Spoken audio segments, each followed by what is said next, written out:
Buenas tardes, queridos fieles. Este mes de octubre tenemos 5 domingos y los temas de la predicación del domingo se unen muy bien con el tema que estamos viendo de la familia y de la educación. Por ejemplo, mañana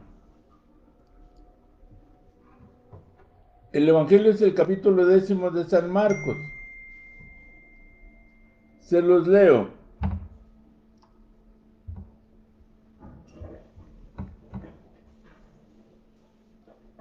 Levantándose de ahí, Jesús va a la región de Judea y al otro lado del Jordán. Y de nuevo vino la gente hacia él y como acostumbraba, les enseñaba. Se acercaron unos fariseos que para ponerlo a prueba preguntaban: ¿puede el marido repudiar a la mujer? Él les respondió: ¿qué les prescribió Moisés? Ellos le dijeron: Moisés permitió escribir el acta de divorcio y repudiarla. Jesús les dijo: teniendo en cuenta la dureza del corazón de ustedes, escribió para ustedes este precepto, pero al principio no fue así. Dios los hizo varón y hembra. Por eso dejará el hombre a su padre y a su madre, y los dos se harán una sola carne. De manera que ya no son dos, sino una sola carne. Pues bien, lo que Dios unió, no lo separe el hombre. Ya en casa, los discípulos le volvieron a preguntar sobre esto. Él les dijo: quien repudie a su mujer y se case con otra, comete adulterio contra aquella. Y si aquella repudia a su marido y se casa con otro, comete adulterio. Palabra de Dios. Ven, este es un hermoso pasaje del Evangelio de San Marcos que vamos a oír mañana en todas las misas del domingo. Y su enseñanza es hermosa, porque nos habla del proyecto de Dios. Dios siempre tiene un proyecto para la humanidad, para cada uno de nosotros, y un proyecto que no se nos impone, sino que se nos propone. Y uno libremente puede seguir o puede rechazarlo. A veces se utilizan textos del Santo Evangelio como una forma de aceptar o rechazar el proyecto de Dios. Y algunas veces, algunos pastoralistas arguían que cuando se rechaza el proyecto de Dios, pues es segura condenación. Pero eso lo utilizaban en el seminario. Y en el seminario decían: si tú sabes que tienes un proyecto de ser sacerdote y Dios te ha dado esta vocación, si lo rechazas, corre mucho riesgo tu salvación eterna. Y no, tampoco. Dios nos ama siempre. Pero no hablamos ahora del proyecto de Dios. Hablamos de que cada uno de nosotros puede asumir un proyecto y lo asume como proyecto de Dios. Y Dios para toda la humanidad tiene este proyecto. Los hizo varón y hembra, y por eso dejará el hombre a su padre y a su madre, y los dos serán una sola carne. Ese es el proyecto de Dios para cada uno de nosotros. Y lo más emocionante es que este proyecto que Dios tiene para cada uno de nosotros, Él está con nosotros. Él lo hace con nosotros. Pues bien, lo que Dios unió, nos dice el Señor, no lo separe el hombre. Lo que Dios unió. Por ejemplo, en el matrimonio, el proyecto de Dios, Él lo realiza. Y ya no tanto es hombre y mujer, sino es Dios, el hombre y la mujer. Entonces son 3 para el matrimonio. Y hemos de tomar en cuenta siempre a Dios para cualquier decisión que vayamos tomando. Y ahí estriba el secreto del éxito del matrimonio. En la medida en que nos imbuyamos en la presencia de Dios, en medio de nuestro amor conyugal, pues tenemos más seguridad de que vamos bien en el proyecto. Porque ya no son mis ganas, egoísmos, pasiones, sino es Dios el que me pide que yo mantenga este proyecto de la familia. Y es hermoso pensarlo así. Y es hermoso saber cómo algunos matrimonios cristianos vivieron así con esa fidelidad su proyecto de matrimonio. Y por eso no cabía en ellos separarse, porque Dios estaba con ellos. Cualquier cosa que pudiera poner dificultad a que se realizara en su matrimonio el proyecto de Dios, lo sentían como algo que tenían que rechazar. El santo cura de Ars creció en una familia hermosa, su papá y su mamá y sus hermanos, y se iban a trabajar. Y el santo cura siempre llevaba su rosario y andaba con el arado, pues andaba rezando el rosario. Y su papá lo cuidaba especialmente porque sabía qué delicadeza tenía de conciencia. Cualquier cosa que le pudiera pasar a todos, pues no importaba tanto, pero que no le pasara eso a Juan. Porque era el que estaba más al pendiente de cumplir en su vida el proyecto de Dios. Y pronto empezó a sentir él que el proyecto de Dios iba manifestándose hacia la vida sacerdotal. Y terminó siendo sacerdote. Pero él tenía una gran dificultad. Era muy limitado en sus facultades intelectuales. Y no entendía muchas cosas de latín ni nada de eso. Hizo una peregrinación a la Catedral de San Remigio para pedirle luz en el entendimiento para poderse entrar al seminario y aprender las cosas del seminario. Se logró ordenar y predicaba con mucho cuidado y predicaba del amor de Dios. Y un día cuentan sus feligreses que estaba él predicando y se quedó callado y se bajó del púlpito, que era entonces desde donde uno predicaba porque no había sonido, y humildemente les dijo: se me olvidó lo que les iba a decir, porque era corto de inteligencia. Y aún así confesaba 18 horas al día. Nadie lo ha hecho, porque todo el tiempo se la pasaba en el confesionario. Se levantaba para la misa y se levantaba para la catequesis al pueblo. Y la catequesis la tenía a las 12 del día. Y él se dirigía a su pueblo. Y en su pueblo mantuvo obras de misericordia, un orfanatorio. Santa Filomena, que era la santa que le hacía los milagros, él decía, le llenaba de repente el cuartito donde tenía guardado el trigo. Y así se manejaba, con mucha limitación de entendimiento, pero con mucho favor de Dios, porque estaba así siguiendo el proyecto de Dios en su vida. La vida sacerdotal, pues, es un proyecto de Dios. El matrimonio es un proyecto de Dios.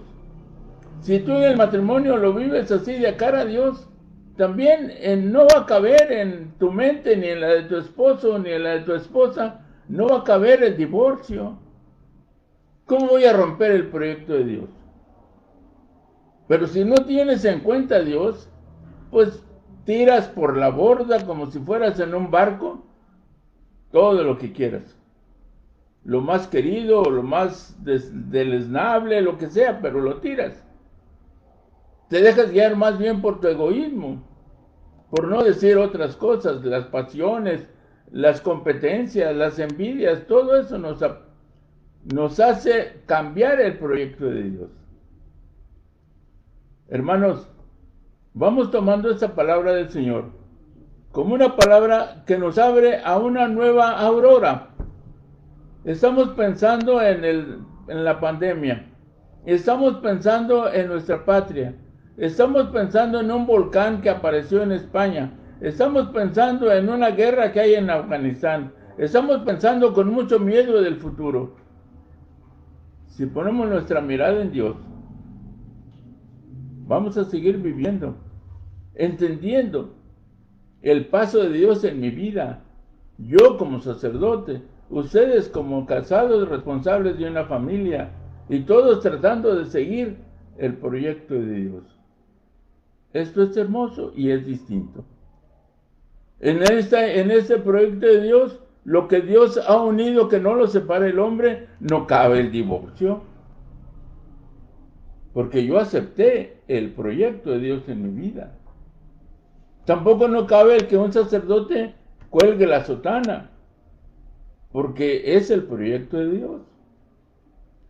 Tan pronto pues, quien sea, se pone delante de Dios, pues enfila su vida, enrumba su vida según el proyecto de Dios. Y no hay lugar a deserciones. Es que yo voy a cumplir con mi deber. Es que yo voy a cumplir con esta tarea que me impuse en conciencia. Por eso quise tomar este tema, porque he venido hablando de lo importante que es la familia en nuestra sociedad. Y les cito muchas veces Malaquías 3, porque nos dice que Él va a enviar al profeta Elías para que los papás vuelvan en su corazón a los hijos, y los hijos vuelvan el corazón a sus padres. Y así Él no venga a destruir la tierra. La tierra, la sociedad se destruye si se destruyen las familias. Este tema es el que he venido siguiendo desde el principio. Desde que han tenido ustedes la bondad de oírme. Y esto es lo mismo. Vamos a seguir adelante, pero cumpliendo así con nuestro deber y con nuestra responsabilidad. Entonces vamos a seguir hablando de esto como de una nueva aurora, algo nuevo, inusitado en nuestra familia.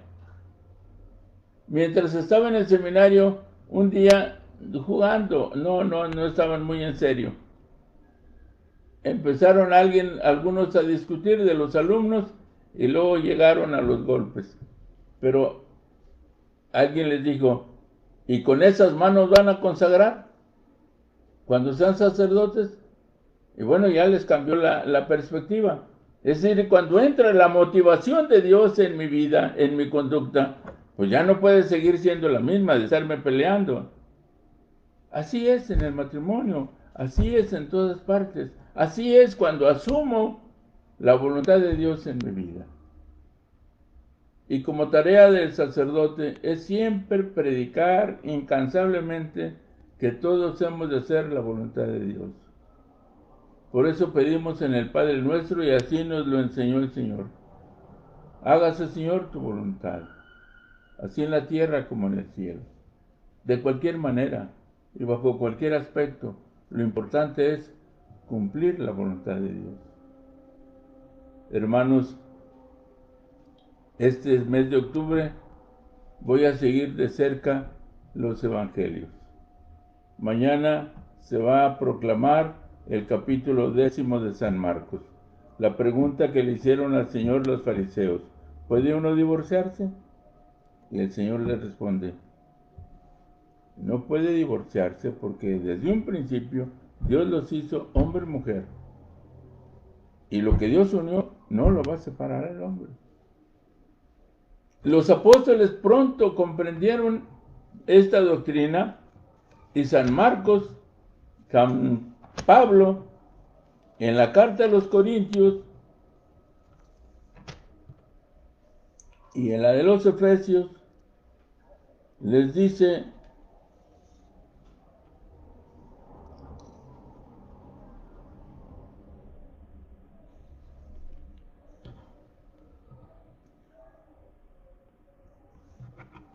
que el hombre y la mujer no pueden separarse, pero que él está hablando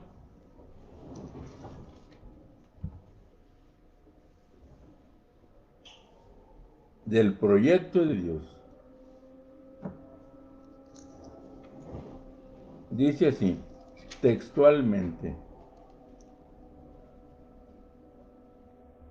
porque nadie aborrece jamás a su propia carne, antes bien la alimenta y la cuida con cariño, lo mismo que Cristo a la iglesia, pues somos miembros de su cuerpo. Por eso dejará el hombre a su padre y a su madre y se unirá a su mujer, y los dos serán una carne. Gran misterio es este. Lo digo respecto a Cristo y a la iglesia. El matrimonio es un reflejo. El matrimonio tiene su modelo en Cristo y en la iglesia. Así como Cristo es con la iglesia, así es el esposo con la esposa. Así como la iglesia es con Cristo, así es la esposa con su esposo. Esa es la imagen, ese es el modelo. Y así como Cristo se entregó por su esposa, que somos todos nosotros, y para mantenerla limpia e intachable, así el esposo ha de trabajar constantemente para que su esposa siempre sea respetable.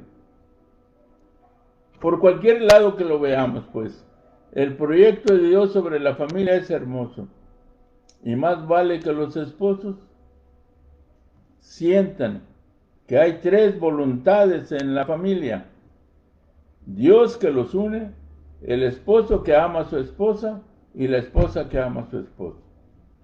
El Señor los bendiga, y hasta aquí termino hoy, en este sábado, Monseñor, 1 de octubre. ¿le podemos hacer una pregunta, Monseñor? ¿Sí?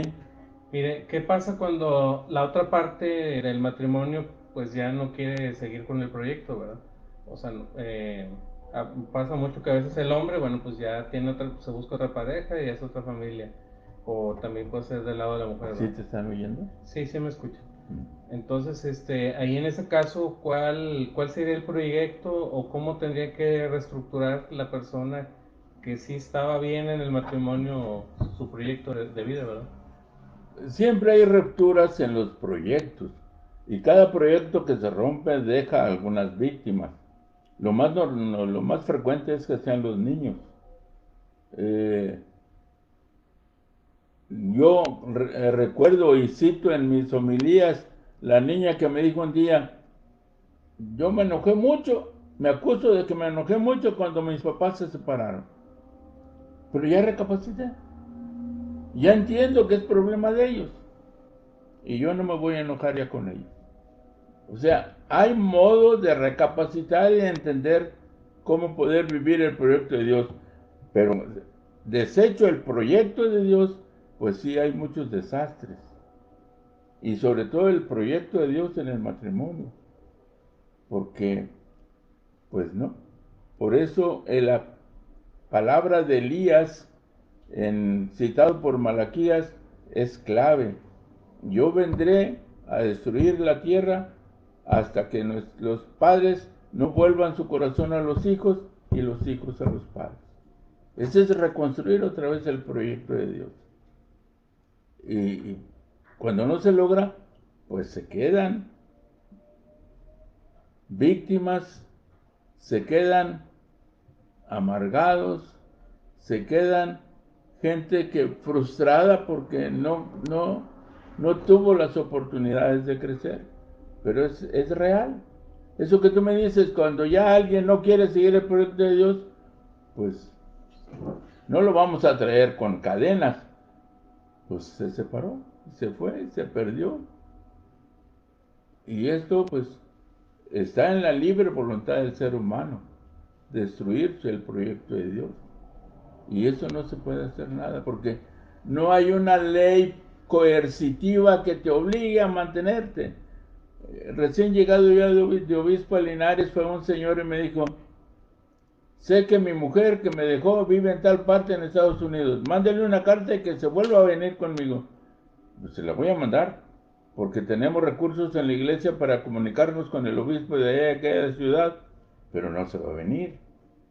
Y sí hice contacto con aquella persona, y aquella persona escribió a través del obispo de allá, y me dice, no quiero tener nada con él. No es, la iglesia no tiene policía para obligar a que se mantengan en el proyecto de Dios, porque lo que más importa en todo proyecto de Dios, pues es la libertad. Entonces, si uno de los miembros del matrimonio que están siguiendo un proyecto de Dios se separa, pues hay que recomponer un poco las cosas. La mamá a veces se tiene que convertir en todo para los hijos, en padre y madre, pero no se puede detener con cadenas al cónyuge que se va. No Muy sé bien. si alguien más tenga alguna pregunta de quienes me están oyendo, que les agradezco de paso, ¿eh?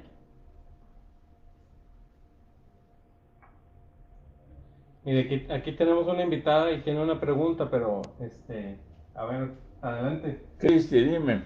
Pero acérquete más, Cristi, porque no se escucha. Padre, ¿qué pasa con la gente que desafortunadamente tuvimos una ruptura? ¿Cómo quedamos ante Dios?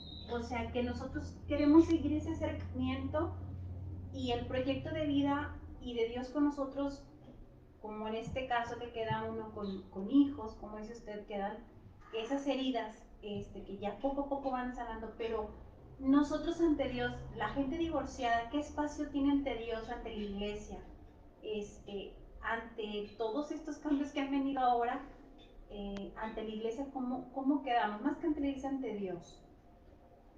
Podemos volver a rehacer A la reconstruir vida, el a proyecto, reconstruir, sí. pero tiene que ser forzosamente ante Dios con esa misma persona, a través de oración, a través de muchas cosas, pedir a través del Espíritu Santo, de oración, que haya ese cambio y esa manera de sanar esas heridas, o tiene que forzosamente, a lo mejor Dios nos tiene preparado un plan diferente con otra persona, donde podemos sanar y reparar y no volver a repetir esas cosas que desafortunadamente tuvieron consecuencias.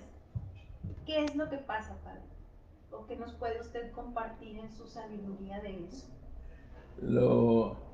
Yo veo algunas reacciones, por ejemplo, en una ciudad muy católica, viven la espiritualidad de San Francisco y le llaman sabiduría franciscana.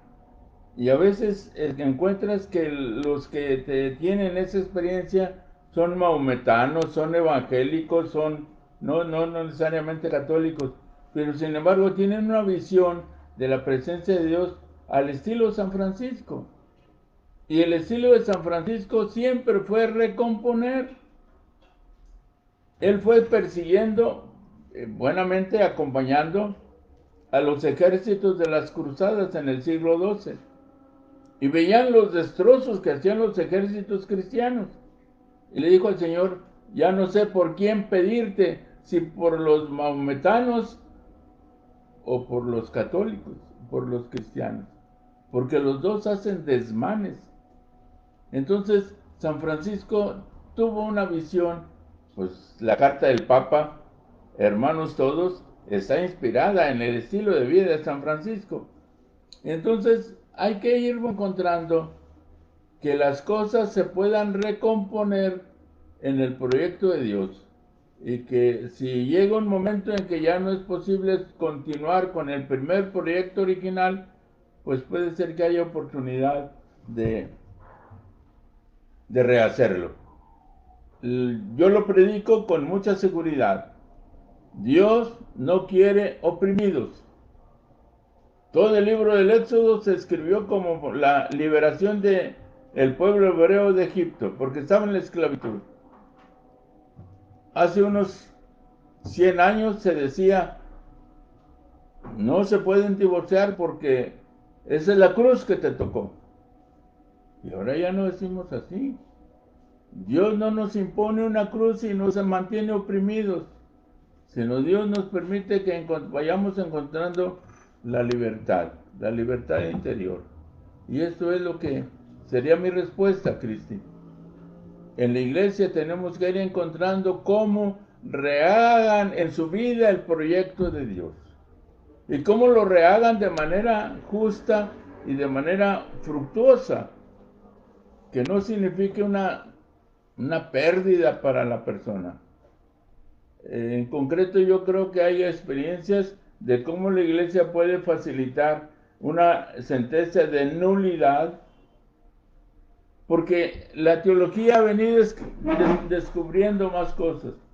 Ha venido descubriendo que el 80% de los que se casan van mal preparados. Ese 80% que se acerca a casarse y dice su sí mal preparado, pues no está haciendo un sacramento completo, porque está mal preparado. Así como si yo hago una compra y me compro esto, pero estoy equivocado, pues no es una buena compra. Entonces tú no hiciste una buena compra, tú no hiciste un buen contrato con tu esposo, tú no hiciste una buena negociación, entonces no valió. Cuando la iglesia dice que no hubo matrimonio, no está rompiendo, no está dando lugar a lo que dice el Señor en el Evangelio, no se está divorciando, está declarando que ahí no hubo matrimonio, que ahí no hubo contrato. Eso es lo que hace la iglesia. Entonces, si no hubo contrato, pues ¿para qué sigues sufriendo? Sepárate ahí y rehaz tu vida. Entonces, pero son dos cosas muy claras. Primero, la mayoría de los que se casan por la iglesia van mal preparados. Por consiguiente, la mayoría de esos matrimonios no son válidos. Por consiguiente, cuando hay una investigación sensata, pueden decir, aquí no hubo matrimonio. Se pueden separar. Y esa es la sentencia de nulidad. La iglesia no rompe un vínculo. La iglesia declara que no hubo vínculo. Eso es lo que sucede. Bien, pues que el Señor los bendiga. Yo ya me retiro de las cámaras, aquí como me mantiene Carlos Hijo. Y los saludo a todos y que nos veamos el próximo sábado con el texto del Evangelio del próximo domingo. Se los digo el próximo sábado, si Dios nos da licencia. Amén.